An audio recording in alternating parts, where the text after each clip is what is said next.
Waalaikumsalam warahmatullahi wabarakatuh, Dok. Ya. Sebelumnya saya perkenalkan diri dulu ya. Saya Dr. Antip dari bagian THT.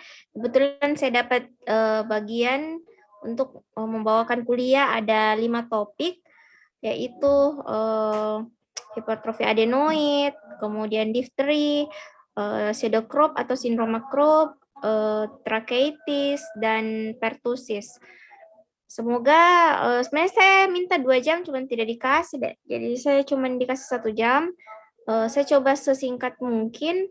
Terus nanti kalian harus tahu sebenarnya tingkat penguasaan kalian sebagai dokter umum itu sejauh apa ya. Seperti kalau kita lihat dari level kompetensi ini, hipertrofi adenoid itu kaliannya diharapkan mencapai kompetensi 2. Namun tidak seperti pseudocrop atau penyakit Crop, kompetensinya 3A, difteri 3B, tracheitis dan tracheitis itu level kompetensi 2. Namun karena kalian masih dalam proses pembelajaran, proses perkuliahan, jadi sebaiknya harus juga lebih banyak penguasaan mengenai terkait penyakit ini lebih bagus, karena setidaknya nanti kalian akan memberikan gambaran kepada pasien atau yang terkena penyakit kira-kira apa yang akan dialami atau terapi apa yang akan didapatkan oleh pasien yang mengalami penyakit ini. Oke, saya mulai pertama deh ya. Yang pertama adalah hipertrofi adenoid. Nah, sebagai pendahuluan hipertrofi adenoid ya, sebelum hipertrofi. Kita tidak bicara dulu hipertrofinya, tapi adenoid dulu.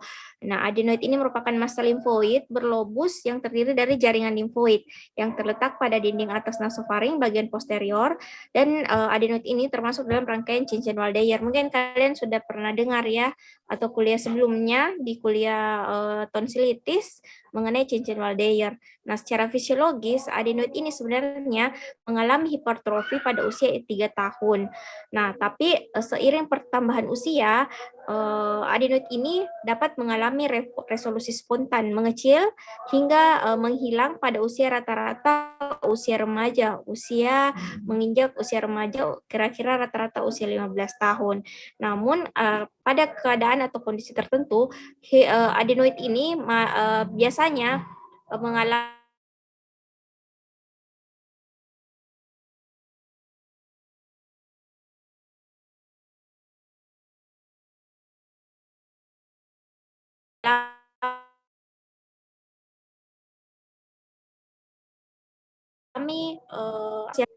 Nah, hipertrofi adenoid ini akan mengakibatkan timbulnya sumbatan pada daerah koana dan tuba eustasius yang nantinya akan menimbulkan penyakit-penyakit lain yang berhubungan dengan organ terkait. Oke, saya mulai dari sedikit menyinggung anatomi. Ini adalah koana ya.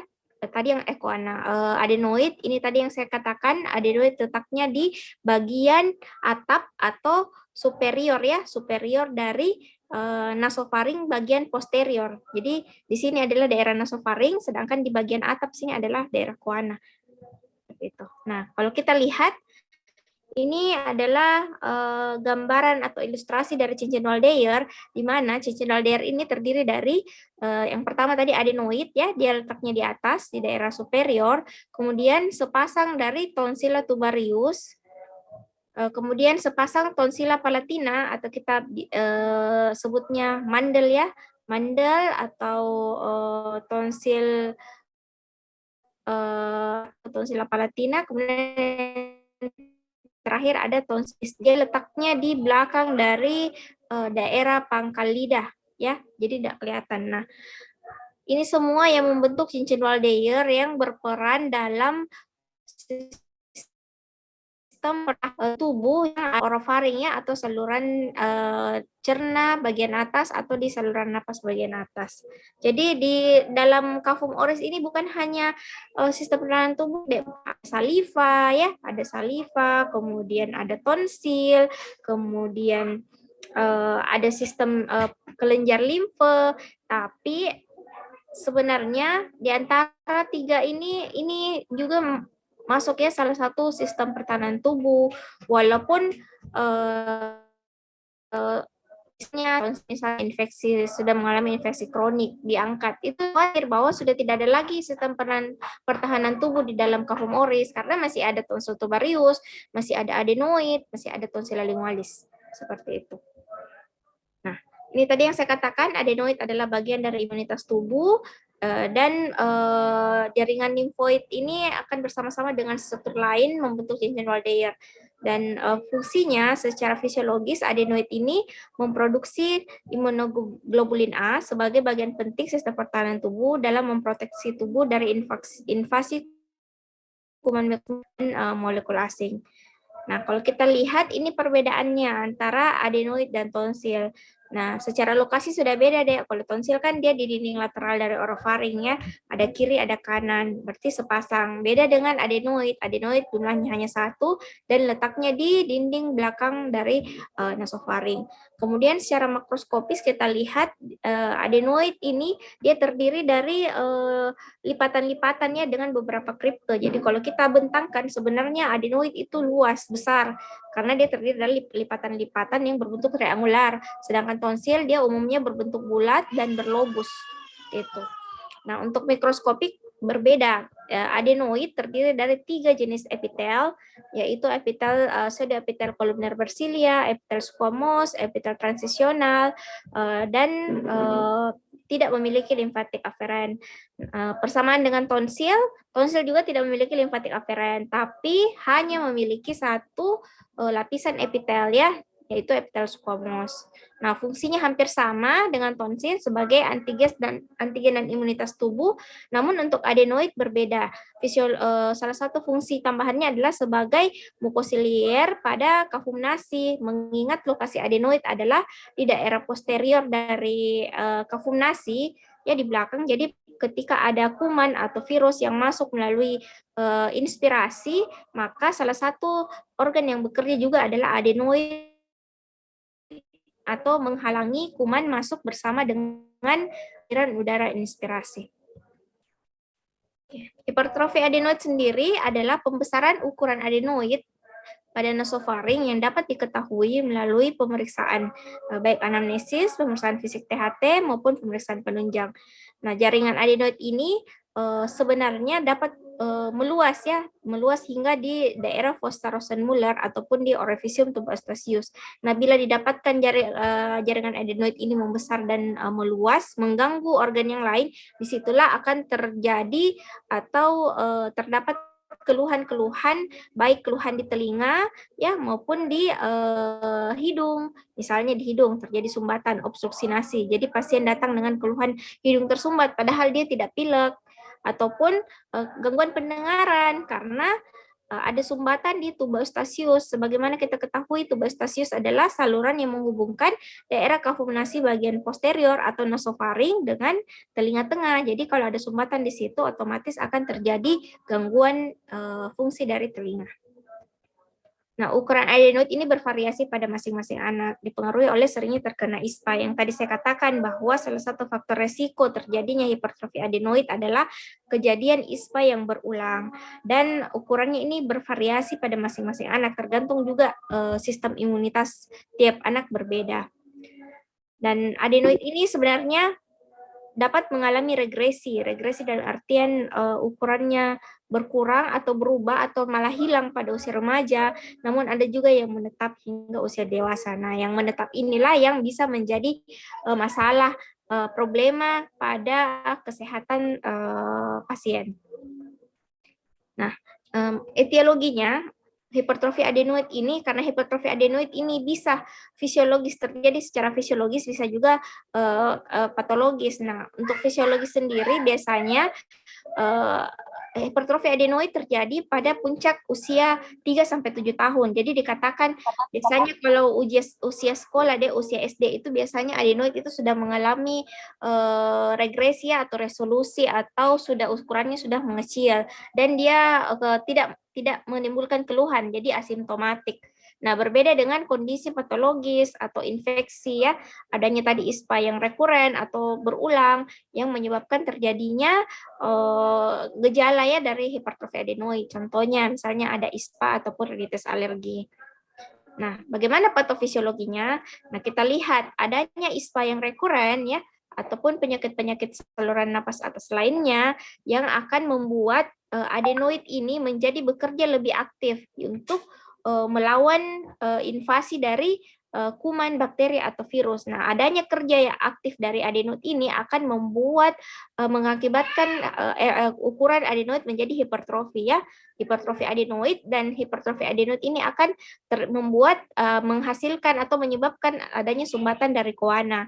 Nah, sumbatan koana yang terjadi akan mengakibatkan pertama, kita lihat pasien seperti seolah-olah tidak bisa bernapas normal. Jadi pasien seperti bernapas lewat mulut ya, namanya chronic mouth breathing. Kemudian kita lihat wajahnya seperti istilahnya facies adenoid ya, di mana kita lihat wajah gigi depannya itu lebih karena mulutnya tidak bisa tertutup, maka gigi bagian depannya itu dan insisifusnya, gigi insisifusnya itu lebih menonjol atau lebih terlihat.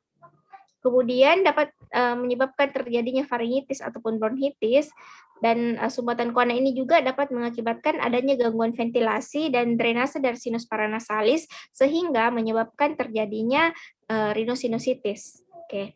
Kemudian yang kedua, adanya sumbatan tuba Eustachius. Tadi saya sudah singgung sebelumnya. Nah, sumbatan tuba Eustachius ini akan mengakibatkan terjadinya otitis media akut berulang akibat adanya perbedaan atau perubahan tekanan di telinga tengah hingga terjadinya otitis media kronik atau MSK.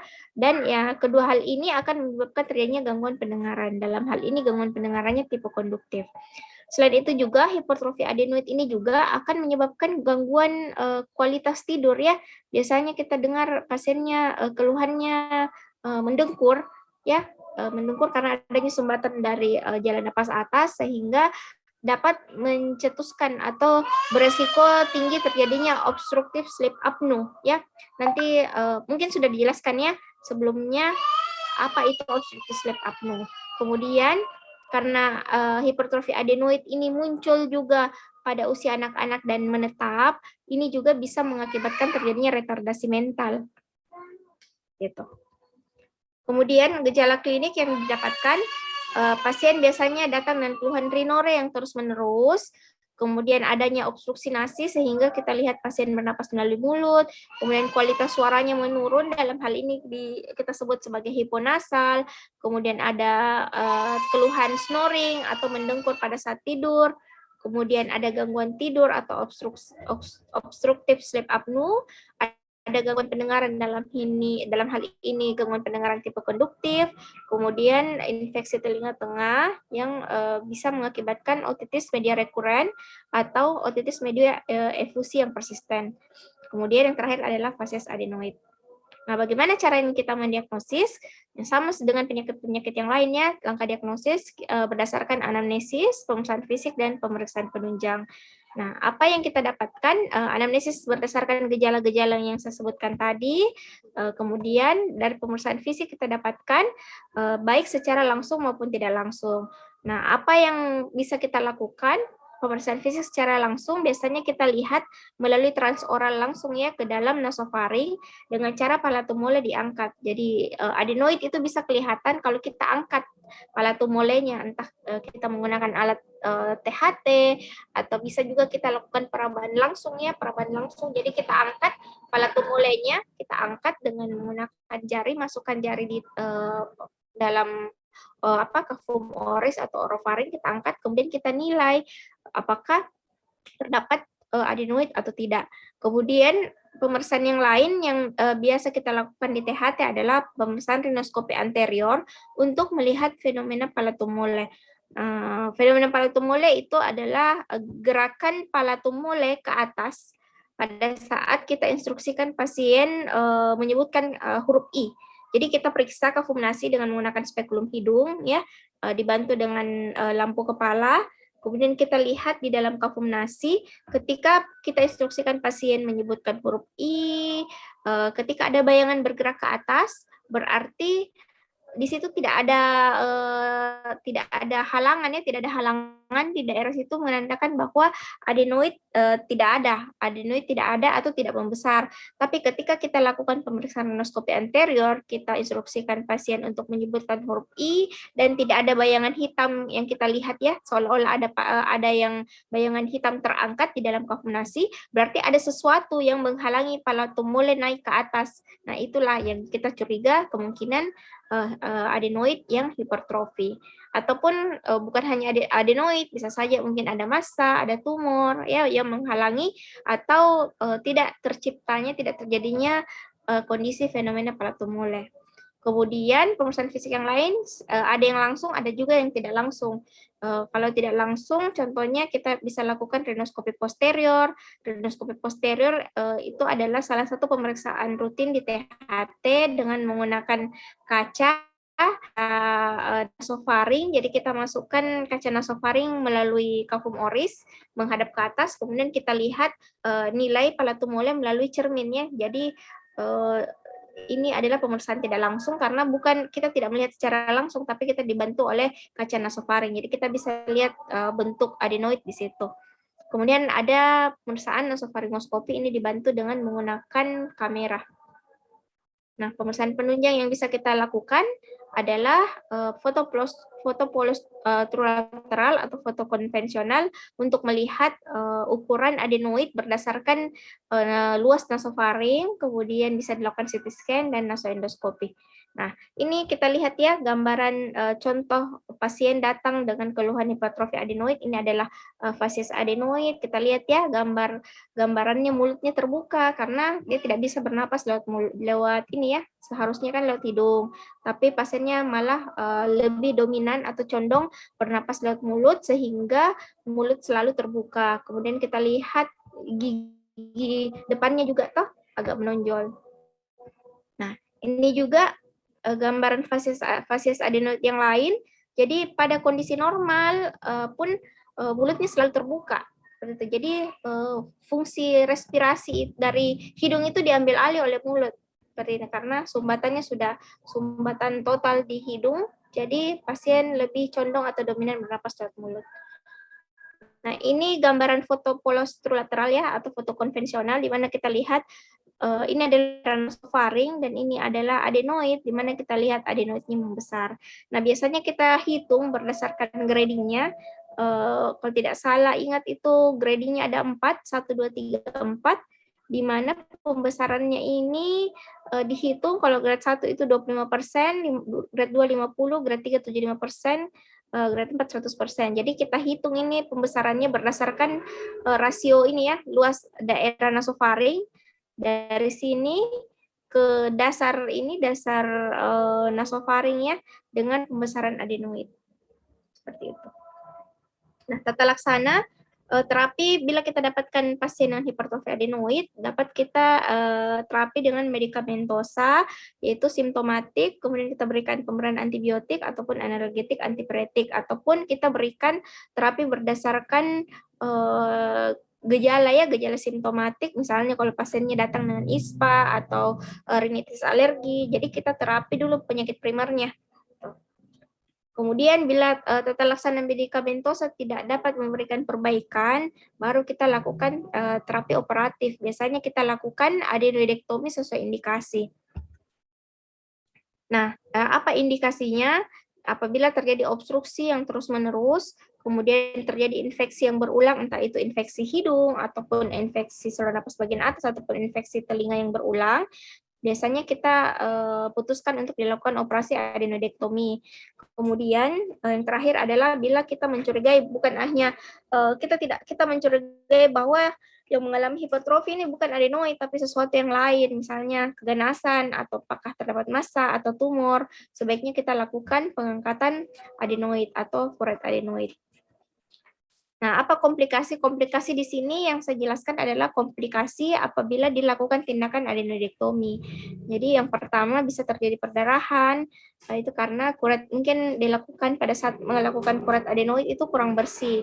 Kemudian yang kedua, bila kuret terlalu dalam, biasanya kita dapat melukai, merusak dinding faring bagian posterior.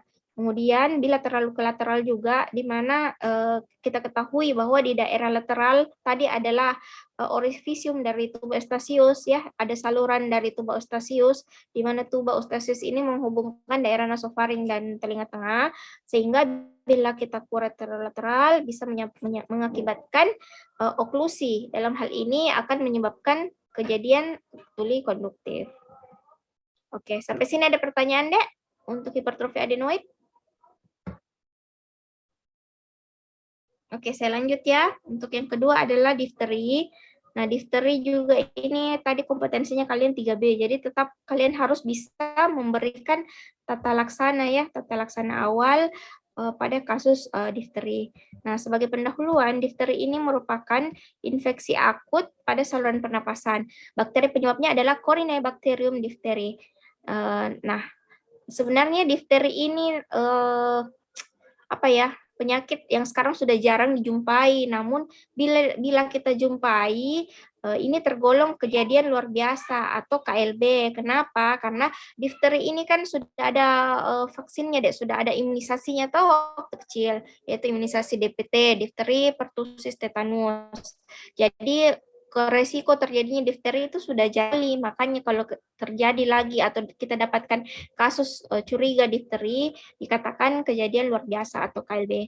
Nah, penyakit ini sebenarnya dia mudah menular. Nah, penularannya bisa melalui infeksi droplet ataupun benda atau makanan yang terkontaminasi dan berpotensi mengancam jiwa. Kenapa mengancam jiwa? Karena komplikasi atau perluasan penyakitnya yang bisa menjadi penyebab kematian. Dan penyakit ini lebih sering menyerang usia anak-anak dibanding dewasa. Saya stop dulu deh ya, karena azan.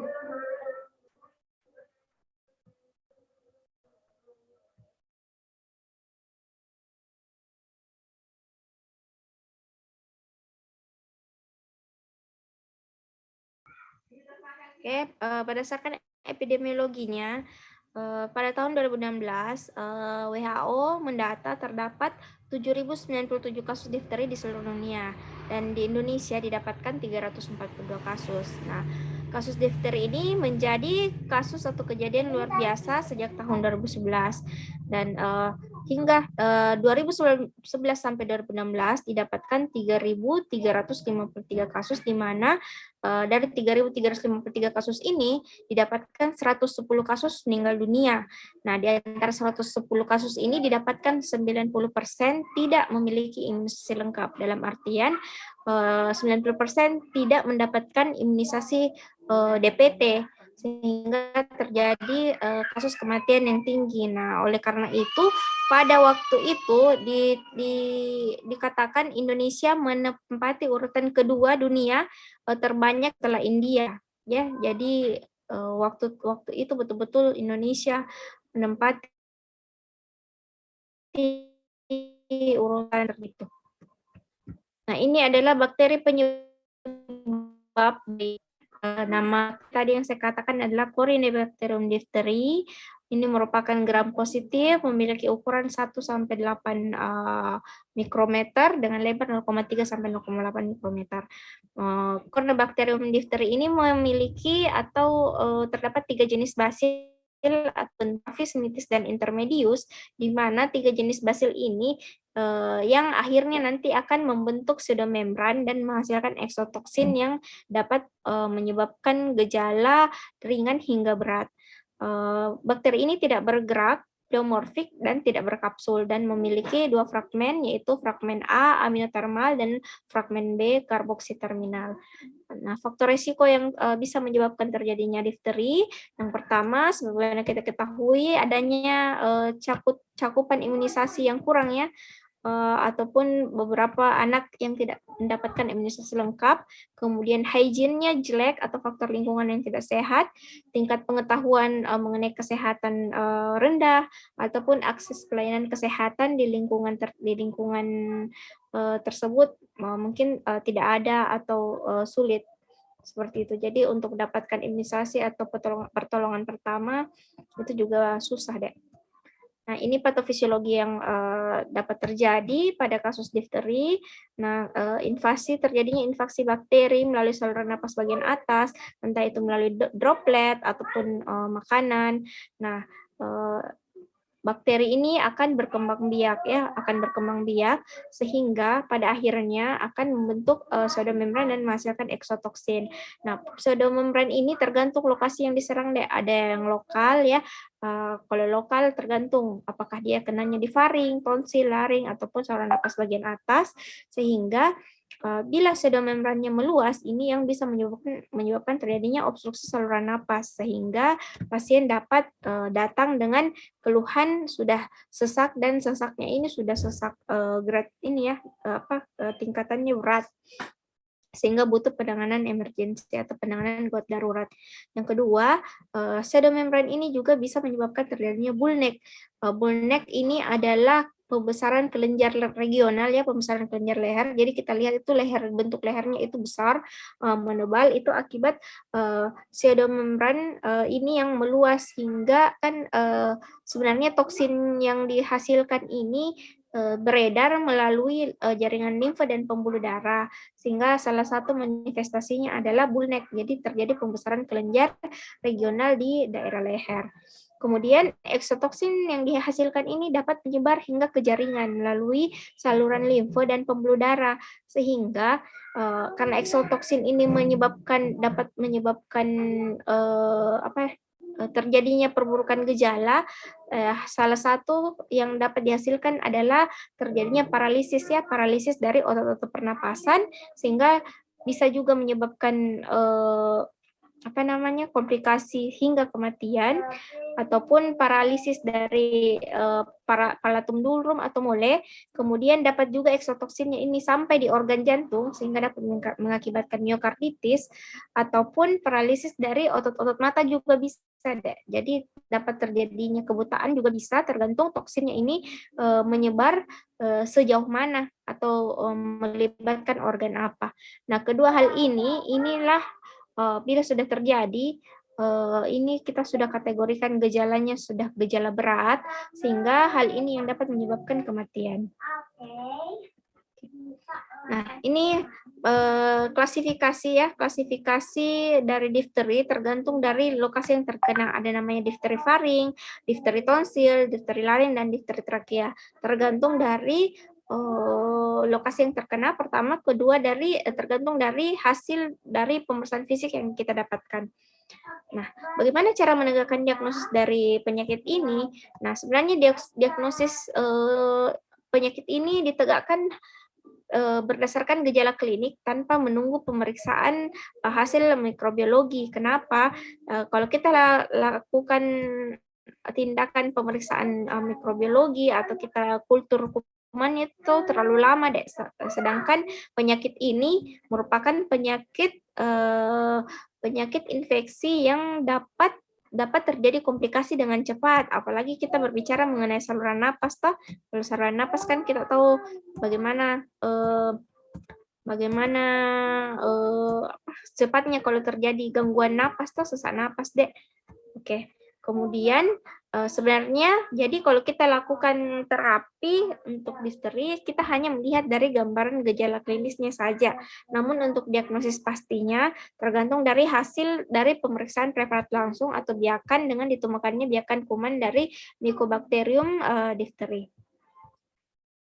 Nah, ini gejala-gejala klinik yang bisa kita dapatkan atau variasi gejala yang biasanya pasien datang ke rumah sakit, masa inkubasinya itu hari, maka banyak gejala yang bisa didapatkan. Misalnya ada demam tinggi biasanya kita dapatkan pasien dengan suhu di atas 38 derajat, kemudian pasien pusing dan lemah, kemudian kalau keluhan difterinya ada di kafum nasi atau di difteri bagian di hidung, maka bisa kita dapatkan rhinore hingga batuk.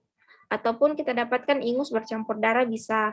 Kemudian kalau difterinya kita dapatkan di daerah faring atau laring, bisa kita dapatkan disfagi ataupun orinofagi. Orinofagi adalah nyeri menelan, disfagi adalah sulit untuk menelan atau tidak bisa menelan. Kemudian bila difterinya kita dapatkan di saluran napas bagian bawah, laring hingga di trakea, bisa kita dapatkan keluhan dispnu, sesak, kemudian bunyi napas stridor hingga mengi ya. Mengi itu bunyi wheezing seperti pada asma kita dapatkan. Kemudian pada pemeriksaan fisik kita lihat terdapat selaput putih keabu-abuan dan bila diangkat itu mudah berdarah. Itulah yang disebut dengan pseudomembran. Dan yang terakhir adalah pembesaran kelenjar leher regional atau biasa kita lihat dengar dengan bullneck. Nah, ini pemeriksaan fisik yang harus kita lakukan bila kita dapatkan pasien dengan kecurigaan difteri, kita nilai keadaan umumnya, kemudian kita lakukan pemeriksaan tanda-tanda vital.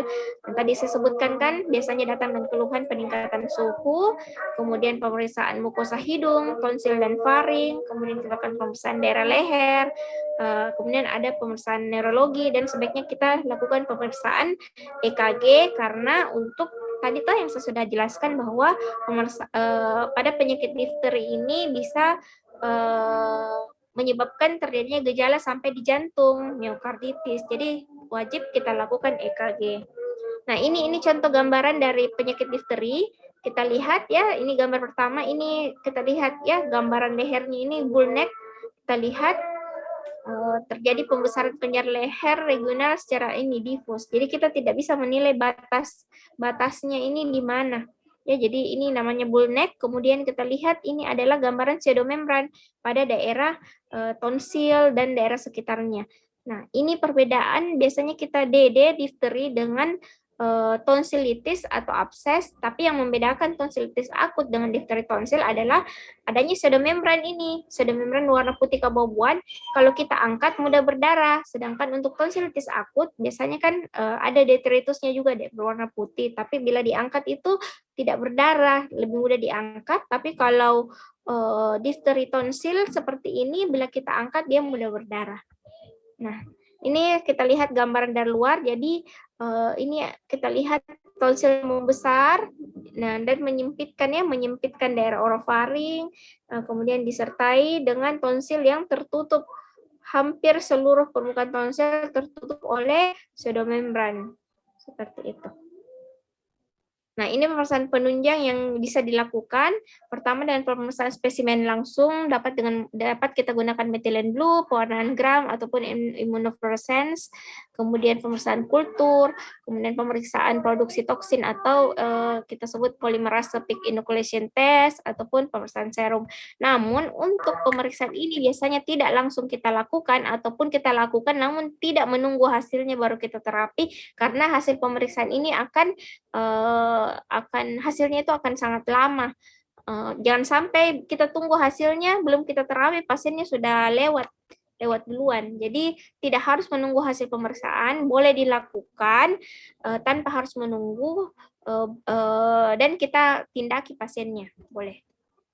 Nah, ini komplikasi yang dapat terjadi tergantung dari perluasan dari infeksinya. Bila saluran napas bisa terjadi obstruksi jalan napas, kemudian bila toksinnya sampai ke jantung bisa terjadi miokarditis, kemudian ke saluran kencing bisa terjadi nefritis, ataupun terjadi gangguan susunan saraf pusat, misalnya terjadi paralisis ya, yang biasanya sering terjadi adalah paralisis dari otot-otot napas dan paralisis dari palatum mole.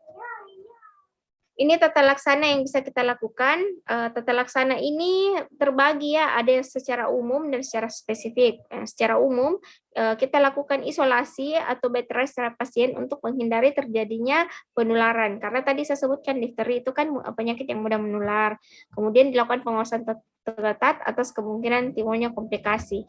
Nah, biasanya kita isolasi atau karantina pasien difteri itu sampai kalau tidak salah itu 2 minggu ataupun 14 hari setelah hasil pemeriksaan 3 kali negatif berturut-turut. Tuh. Kemudian pemberian diet makanan karena pasien ada keluhan disfagi dan odonofagi, biasanya kita berikan diet makanan cair hingga lunak. Kemudian kita lakukan pemeriksaan EKG serial untuk melihat apakah terjadi gangguan komplikasi sampai ke jantung. Kita lakukan EKG serial 2-3 kali seminggu. Kemudian bila sudah terjadi komplikasi berupa obstruksi laring ataupun sesak yang sudah tidak dapat diterapi dengan obat-obatan, maka kita lakukan tracheostomi. Kemudian pemberian terapi khususnya berupa obat-obatan, yaitu pemberian antitoksin, antibiotik. Antibiotiknya boleh golongan penisilin atau eritromisin dan kortikosteroid. Nah, ini adalah pemberian obat-obat apa tadi saya antitoksin ya. ADS itu anti difteri serum, berdasarkan lokasinya itu beda-beda dosisnya. Jadi kita berikan 20.000 hingga 80.000, bisa intravena, bisa intramuskular, tergantung dari lokasi difteri yang diserang. Nah, bagaimana pencegahannya? Kita tetap isolasi penderita, kita lakukan pencegahan terhadap kontak, jadi usahakan seminimal mungkin bila kita curiga pasien dengan difteri, berarti kita harus pakai APD lengkap, setidaknya pakai masker, kemudian selepas melakukan pemeriksaan terhadap pasien difteri, maskernya dibuang ya, jangan dipakai lagi untuk hal-hal untuk yang lain. Jadi maskernya itu sekali pakai, sekali kunjungan baru kita buang, jangan dipakai terus-terusan. Kemudian untuk terakhir adalah melakukan atau imunisasinya yang harus diperhatikan. Jadi tetap edukasi ke orang tua ataupun pada yang lain bahwa imunisasi dasar lengkap pada saat masih kecil, pada saat bayi ataupun sebelum usia sekolah, sebelum usia 9 bulan itu sudah harus lengkap. Nah, bagaimana prognosis penyakit ini? Saya katakan dubiat malam tergantung dari ada tidaknya komplikasi. Jadi semakin besar komplikasi yang terjadi, faktor risiko terjadinya kematian juga semakin besar. Jadi dikatakan bahwa kematian itu kejadiannya 3-5% bergantung dari usia penderita, keadaan umum, dan letak lesi. Oke, sampai sini ada pertanyaan, Dek, sebelum saya lanjut?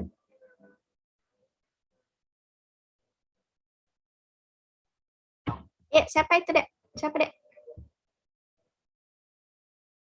Oh ya, silakan, Dek. Apa yang boleh ditanyakan?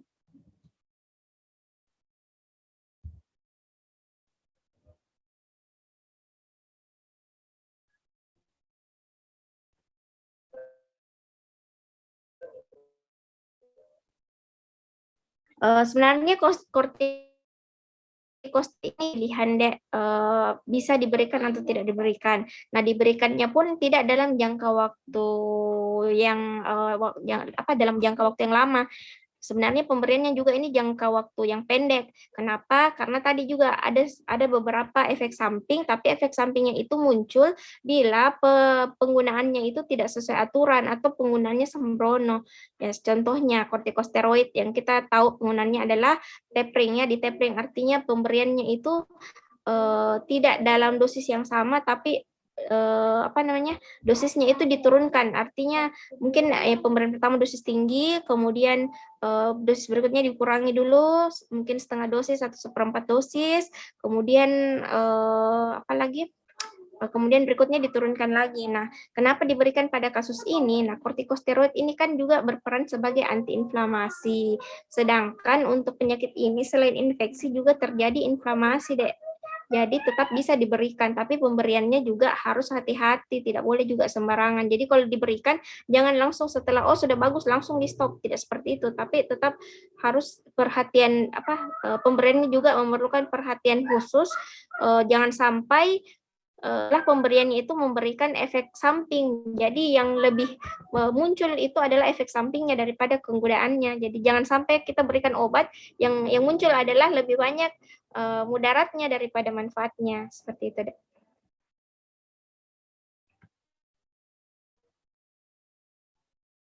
Sama-sama. Oke, selanjutnya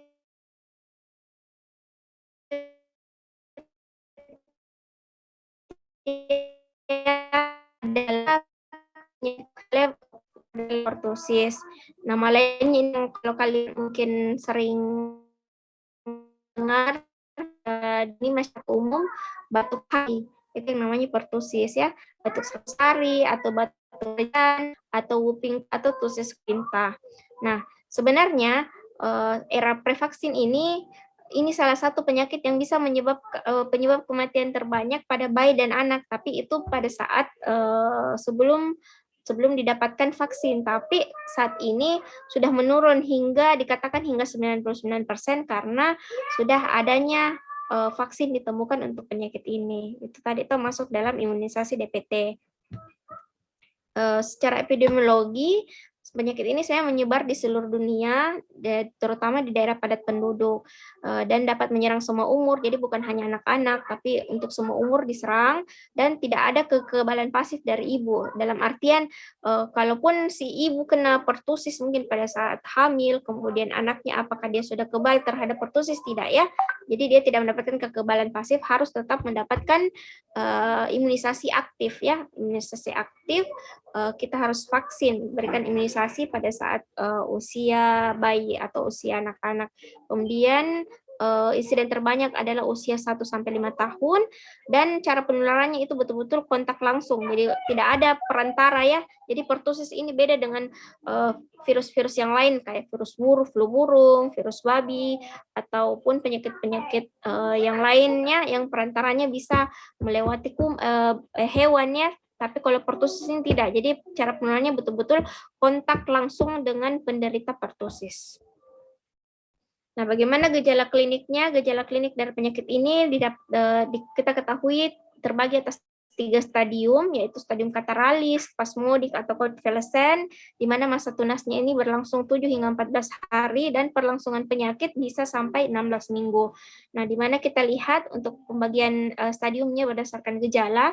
Yang pertama adalah stadium kataralis, di mana stadium kataralis ini bisa berlangsung hingga 2-3 minggu. Namun, pada stadium ini masih lebih ringan, diawali dengan batuk ringan terutama malam hari, dan bila batuknya masih berlanjut terus-menerus, maka bisa didapatkan batuk terus-menerus, bukan hanya malam hari saja, tapi hingga sepanjang hari ya, batuk sepanjang hari. Kemudian bisa disertai dengan gejala lain seperti pilek ya, pilek, rhinore, ataupun disponi, suara serak, ataupun anoreksia. Kemudian stadium yang kedua adalah stadium spasmodik. Ini perlangsungannya bisa sampai 4 minggu, dan batuknya ini batuk paroksismal yang khas. Jadi batuk khasnya ini terjadi lebih berat pada malam hari. Kemudian stadium spasmodik juga ini dikenal dengan stadium paroksismal ya. Kemudian kita lihat pada pemeriksaan bisa terjadi pembuluh darah kepala dan leher itu melebar karena ini tuh batuk yang terus-menerus. Kemudian bisa kita lihat pasiennya gelisah, wajahnya sampai merah karena batuk terus-menerus sampai sianosis. Kemudian ada serangan batuk yang berkepanjangan, kemudian ada namanya whoop ya, whoop itu seperti bunyi pada akhir inspirasi akibat jalan napas yang obstruksi. Jadi nanti pada akhir inspirasi itu seperti ada bunyi tambahan pada proses inspirasi. Kemudian bisa disertai dengan muntah, bercampur darah, dan epistaksis. Kemudian batuknya ini karena batuknya berlendir, ditemukan banyak sputum, sehingga pada pemeriksaan toraks mungkin pada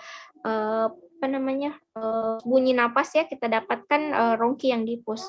Kemudian stadium konvalesen, ini perlangsungannya 2 minggu hingga sembuh. Biasanya kita lihat batuk ini sudah mulai berkurang, kemudian rongki juga yang didapatkan juga ikut berkurang, kemudian nafsu makan sudah mulai membaik. Nah, ini gejala klinik yang biasa didapatkan pada pasien datang dengan keluhan curiga pertusis. Yang pertama, bisa disertai dengan demam ringan, demamnya tidak terlalu khas. Malah ada pasien datang dengan keluhan tidak demam, tapi lebih mengeluhkan batuknya, batuk kronik. Kemudian terjadi perdarahan konjungtiva akibat peningkatan tekanan intraokuler karena batuk. Kemudian ada petekia di daerah fasialis, entah di wajah ataupun di cavum oris bisa. Kemudian karena gangguan makan, gangguan intake yang tidak adekuat bisa menyebabkan dehidrasi. Kemudian bunyi napas pada akhir inspirasi yang jelas, biasanya pada usia 6 bulan hingga 5 tahun. Kemudian ada kita namakan postusif emesis. Postusif emesis ini dapatkan muntah dan batuk yang terjadi bersamaan. Kemudian bisa terjadinya hipoksia. Pemeriksaan penunjang yang dapat dilakukan untuk penyakit ini adalah pemeriksaan darah rutin untuk menilai apakah terjadi leukositosis. Biasanya didapatkan leukosit hingga 15 sampai 50.000 deh. Terjadi peningkatan leukosit atau kita sebut leukositosis ataupun terjadi limfositosis. Limfositosis ini didapatkan pada awal dari stadium spasmodik ataupun akhir dari stadium kataralis. Kemudian kita lakukan pemeriksaan isolasi atau biakan kultur untuk mendeteksi apakah terdapat bakteri Bordetella pertussis. Kemudian kita lakukan juga PCR untuk melihat apakah terdapat DNA dari bakteri tersebut. Kemudian pemeriksaan lain yang bisa kita lakukan adalah pemeriksaan fototorak atau untuk menilai apakah terjadi komplikasi, misalnya atelektasis, atau kita lihat apakah terdapat gambaran infiltrat dari perihilar. Nah, ini diagnosis banding yang bisa kita curigai juga karena gejalanya yang hampir sama, yaitu infeksi adenovirus, pneumonia interstitialis, bronkitis, bronkiolitis, Croup, ataupun asma bronkiala. Di mana sebenarnya untuk infeksi adenovirus atau pneumonia ini sebenarnya gejalanya hampir sama dengan pertusis, di mana terjadi gejala batuk yang khas ataupun batuk yang terus-menerus ataupun batuk yang lama. Dan untuk membedakannya biasanya kita lakukan pemeriksaan penunjang berupa biakan kultur untuk mendeteksi kumannya, apakah betul kumannya ini Bordetella pertussis ataupun yang lain. Kemudian yang lain bronkitis, bronkiolitis, Croup, dan asma bronkial. Biasanya kita DD karena kemiripan gejala dari batuk yang khas. Selain itu dari pemeriksaan fisik dari paru, bisa kita dapatkan bunyi tambahan, entah itu wheezing, bronki, ataupun stridor. Komplikasi yang bisa terjadi yaitu untuk sistem respirasi bisa terjadi bronchopneumonia, atelektasis.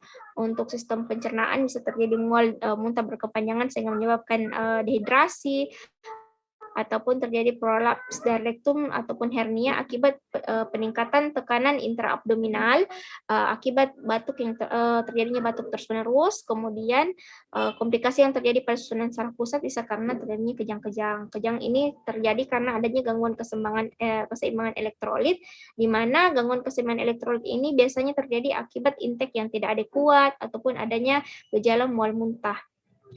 Dan juga terjadinya udem dari cerebri.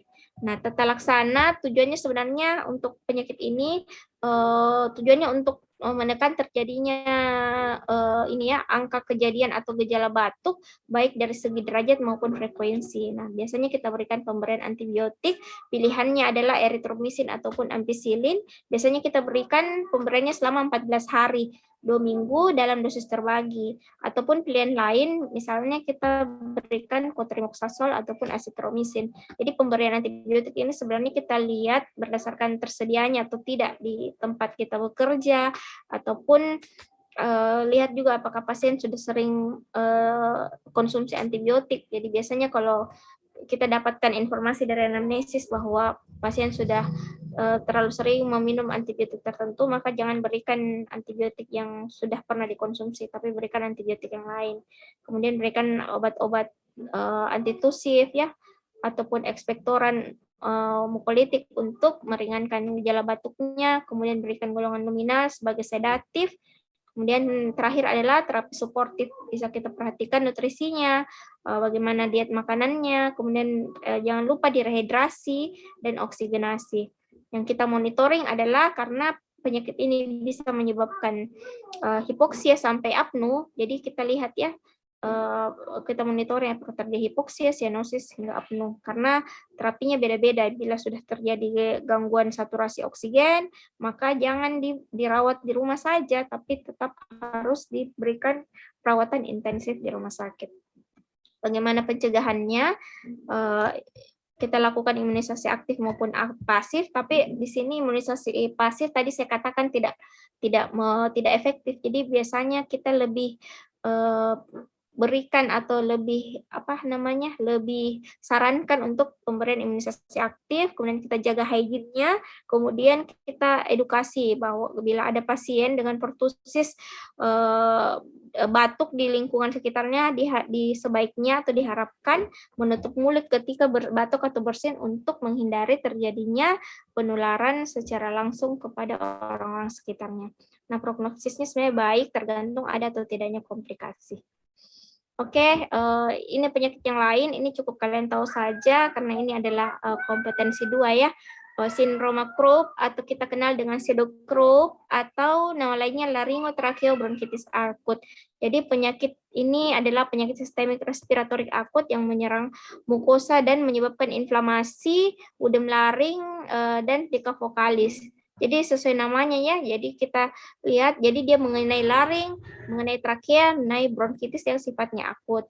Dan biasanya diderita pada anak usia 6 bulan hingga 6 tahun, kemudian kejadiannya meningkat pada musim dingin dan gugur, kemudian itu pada negara subtropis. Jadi kalau untuk pada negara subtropis biasanya didapatkan pada musim hujan. Dan etiologinya didapatkan 60% itu karena virus. Ini gejala kliniknya yang didapatkan didapatkan demam biasanya 1-3 hari pertama itu didapatkan demamnya tidak tinggi juga, tidak juga ini tidak sampai kejang, kemudian disertai dengan batuk, kemudian dispnea atau serak, stridor, sesak, kemudian pada pemeriksaan kita lihat terdapat retraksi atau penggunaan otot-otot bantu napas, dan biasanya karena penyebabnya virus biasanya membaik dalam 1 minggu ke depan.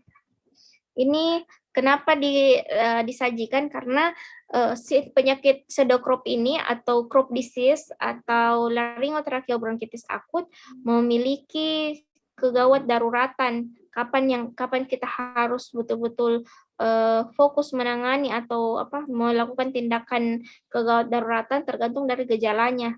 Dibagi atas gejala ringan, sedang maupun berat. Dikatakan ringan bila terdapat batuk keras yang menggonggong, kemudian belum terdapat stridor, namun sudah ada retraksi.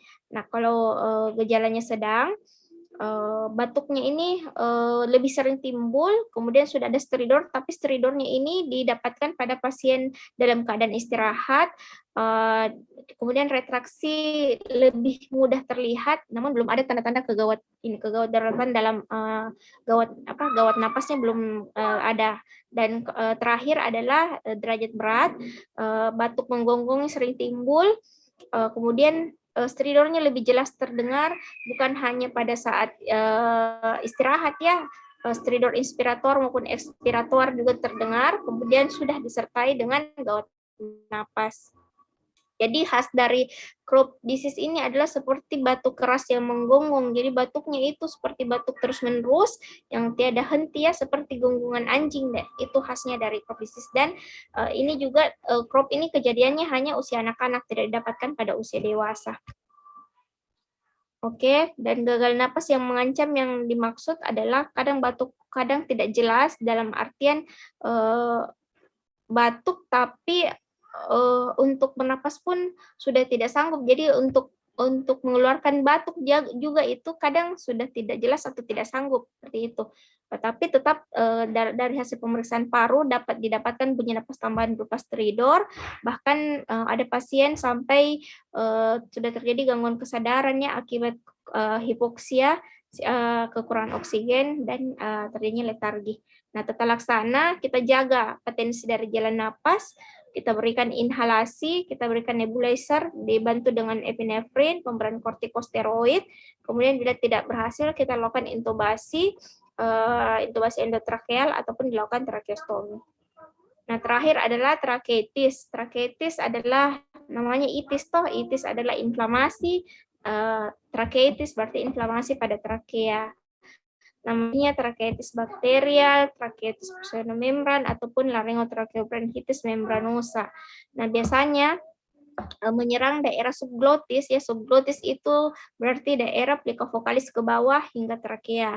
dan biasanya didahului dulu oleh infeksi saluran napas atas akibat bakteri. Jadi ini merupakan salah satu komplikasi dari infeksi saluran napas atas dan biasanya menyerang negara dengan didapatkan pada dari 6 bulan hingga 8 tahun. Etiologinya adalah bakteri, kebanyakan bakteri aplikasi ini misalnya influenza. Kenapa? Kenapa didapatkan pada anak-anak dibanding dewasa? Karena ukuran saluran napas anak ini masih relatif kecil. Jadi bila terjadi inflamasi sedikit saja mudah terjadi udem ataupun penyempitan. Jadi gejala awalnya adalah batuk, pilek, dan demam ringan. Kemudian biasanya kalau tidak membaik setelah 2 hingga 5 hari terjadi demam tinggi, batuk hebat, mungi hingga stridor. Nah, pemeriksaan penunjang yang dilakukan adalah pemeriksaan fototoraks. Jadi kita lihat adanya penyempitan subglotis atau kita sebut dengan stipple sign. Kenapa? Karena udara trakea ini seperti tidak teratur ya, jadi batas trakea jadi tidak jelas pada posisi lateral. Jadi namanya candle dripping sign. Namun ini pemeriksaan tidak spesifik karena bisa juga kita dapatkan hasil foto ini pada penyakit-penyakit yang lain seperti penyakit Crohn ya, dan terapinya sama untuk mencegah patensi dari jalan napas. Ini gambaran foto toraks yang bisa kita lihat stipple sign, penyempitan bagian subglotis ya. Jadi kita lihat ini trakea, gambar darah hitam. Kemudian di bagian atas ini dia menyempit ya di sini, ini daerah subglotik dan dikatakan menyerupai puncak gereja. Seperti itu. Oke, Dek, selesai materi saya. Ada pertanyaan sampai sini, Dek?